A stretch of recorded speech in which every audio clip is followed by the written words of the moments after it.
Friends, your 2024 property tax statement will likely knock your socks off. But what caused this and what can you do about it? This is what we're going to discuss today. A quick disclaimer, I'm not an attorney, CPA, or appraiser. You should always seek the counsel of these folks for any specialized advice. The information that we're going to discuss here is general information. You can do your own research and find out the specifics of your particular case in your particular county or other taxing district. Now let's get into this tax statement sticker shock. If you live anywhere in the United States, you likely saw a property tax value increase this year. If you live in Texas, you likely saw a significant increase, as we generally did here in Smith County. But what caused this increase?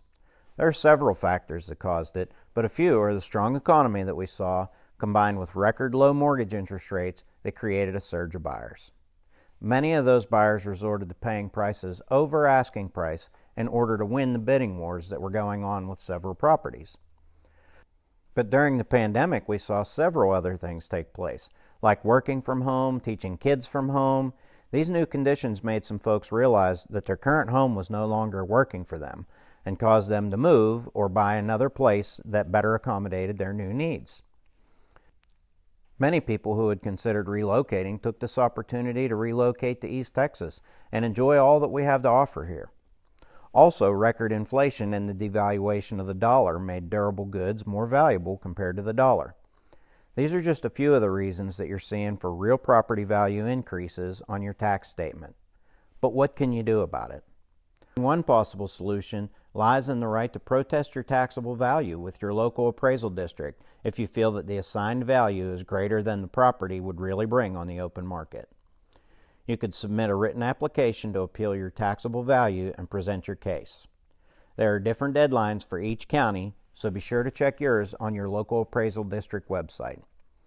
Ours here in Smith County is May 20th if no new statement of value was sent, and May 22nd if you've been assigned a new value, according to the website. But truly, I encourage you to file as early as you can and not miss the deadline. Once you submit your request for a protest, they'll provide you a pamphlet offering advice on how to prepare for your hearing and what to expect. And some people find this process intimidating and overwhelming to find the necessary information regarding comparable values and putting together your presentation, including photos and verifiable data from acceptable sources. For these folks, there are companies that provide these services for you. Some of these companies provide this service for a flat fee regardless of the outcome, while others charge a fee based on taking a portion of the savings amount that they can achieve for you. If you feel unqualified or just too busy to handle the process on your own, one of these companies might be right for you. They all offer different levels of service and different pricing, so be sure to know what you're getting for your money. Also, if you have any experience, good or bad, with these types of services, drop it in a comment section down below and help out others who might be considering using these types of services.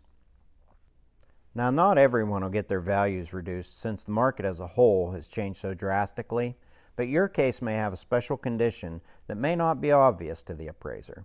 This is where the protest comes in. It gives you or your service provider the opportunity to bring that information to their attention for consideration and possible adjustment. And I know it's easy to get frustrated, but always remember to treat these folks with decency and respect. They're public servants performing a necessary role, and they are not your enemy. And remember, they're your neighbor. It's also worth mentioning that the folks at the appraisal district are only there to appraise your property value. They don't set the tax rates. They're not responsible for the different taxing entities that may exist in your area. So general complaining to them about your taxes being too high is misdirected and counterproductive to your task at hand. And while property taxes are an important part of the current county income structure, don't let that deter you from making sure that your taxable value is accurate. You're not doing anything wrong by making sure that information is accurate. It's also worth noting that another thing to review is to be sure that you're receiving any and all of the exemptions and caps that might be available to you. There are homestead exemptions, agricultural exemptions, and exemptions for seniors, for example. Each of these has specific rules to qualify for them, and many are specific to your particular county. So be sure to find out what exemptions and caps you might qualify for, as they may result in significant savings in your tax bill. and I encourage your comments and opinions on ethical and legal property tax reduction ideas.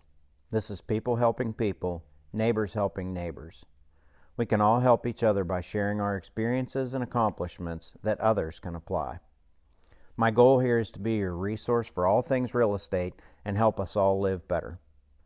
I'm Jeffrey Larry, a broker associate with Interlink Real Estate Services in Tyler, Texas.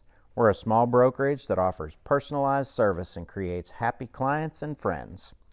We link buyers and sellers, properties and investors, tenants and landlords.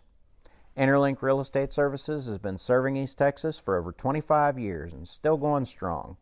Check out our website to learn more about our team and the services that we provide, and let us be your East Texas real estate resource.